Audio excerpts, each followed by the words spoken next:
ભરવાડ સમાજના યુવકની હત્યાને લઈ પહેલીવાર બોલ્યા છે રાજ્યના નાયબ મુખ્યમંત્રી હર્ષ સંઘવી। આજે બુલડોઝર ધંધુકા પહોંચ્યું છે, ઘણા લોકોને પેટમાં દુખે છે અને એના મકાનો પર બુલડોઝર જ્યારે ફેરવીએ તો કઈ પાર્ટીના પેટમાં દુખે છે તેનો તમને સૌને અંદાજો છે।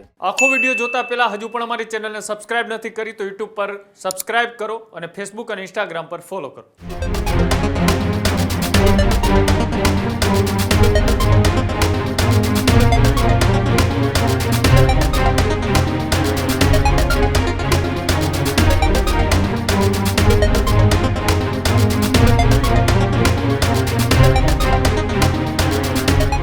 રાજ્યની અંદર એક બાજુ ચૂંટણીનો માહોલ ને તેની વચ્ચે અમદાવાદના ગ્રામ્ય વિસ્તાર એટલે કે ધંધુકામાં ભરવાડ સમાજના યુવકની હત્યાને લઈ હવે ધંધુકા કેસને લઈ પણ પહેલીવાર બોલ્યા છે રાજ્યના નાયબ મુખ્યમંત્રી હર્ષ સંઘવી।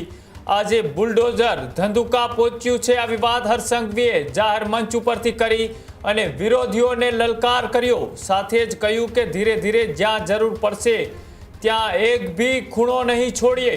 સાથે જ ઘણા લોકોને પેટમાં દુખે છે આ વિવાદ પણ હર્ષ સંઘવીએ કરી અને જે રીતની એક ઘટના બની હતી એ ઘટના બાદ એ પૂરા વિસ્તારની અંદર ક્યાંક ને ક્યાંક એ તકદીલનો માહોલ હતો અને તેની વચ્ચે રાજ્યની કાયદો અને વ્યવસ્થા એ ન બગડે તેને લઈ પોલીસનો બંદોબસ્ત છે તે પણ ગોઠવી દેવામાં આવ્યો હતો।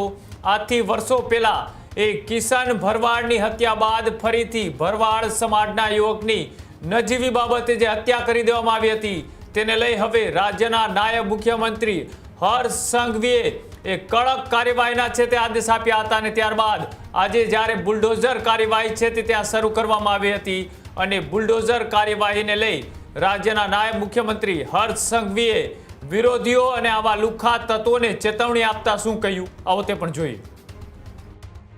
આજે બુલડોઝર ધંધુકા પહોંચ્યું છે,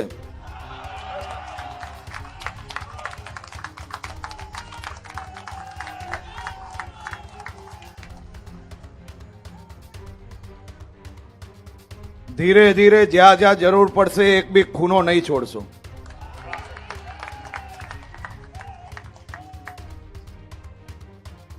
ઘણા લોકોને પેટમાં દુખે છે,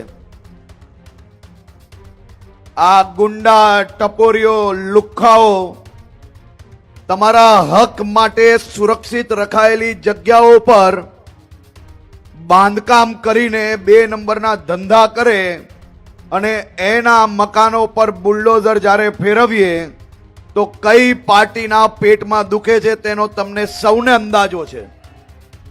આજે બુલડોઝર ધંધુકા પહોંચ્યું છે,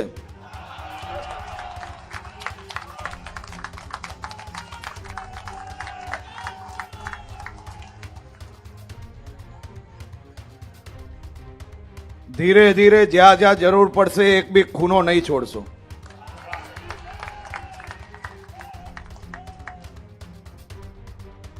ઘણા લોકોને પેટમાં દુખે છે,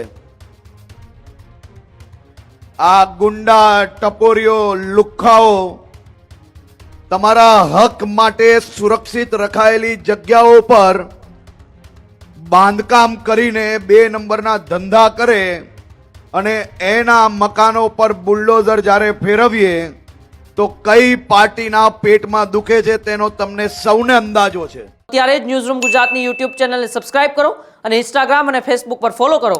અપડેટ રહો, સત્યની સાથે રહો।